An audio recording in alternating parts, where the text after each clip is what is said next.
when I was in the 6th grade. That was the year that I started to get involved in political things. But it was when I was in college that I really did immerse myself in politics and social change and issues like that. I discovered the National Organization for Women. That was really a life-changing experience for me. And I spent a lot of time traveling around Arkansas, organizing NOW chapters across the state, was elected to the NOW National Board, and moved to Washington, D.C. in 1982 as one of 5 elected officers in the National Organization for Women.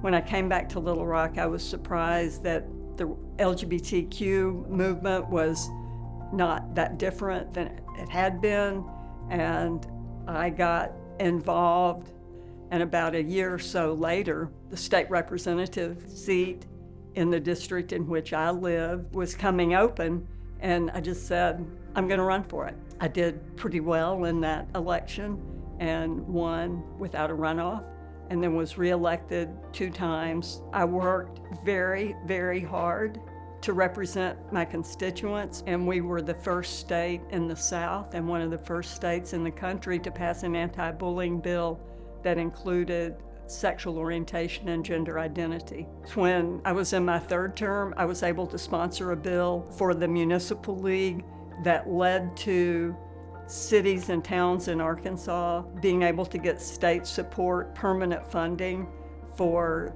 county and city infrastructure. And now over $200 million has been given to cities and counties to help improve their infrastructure. And we knew that there was the possibility that a bill might pass in Arkansas legislature that would actually tell a city that you're not allowed to pass an ordinance that says you can't discriminate against LGBTQ people. And we knew that in state law, there was reference to sexual orientation and gender identity in the anti-bullying bill. The ordinances that some cities passed were challenged in court and were struck down. Ours was not. And so it does prohibit discrimination concerning city services and also in contracts that the city lets with private companies. So I learned early on that if you had a voice, you should use it. And I learned by using that voice that you would be able to make things better. You don't do those things for recognition, but you have a responsibility to use that voice when recognition comes as a platform for things that are important to you.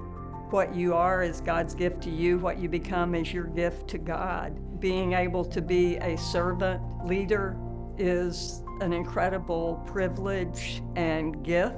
I've been blessed beyond belief that I've been able to help some folks during these years.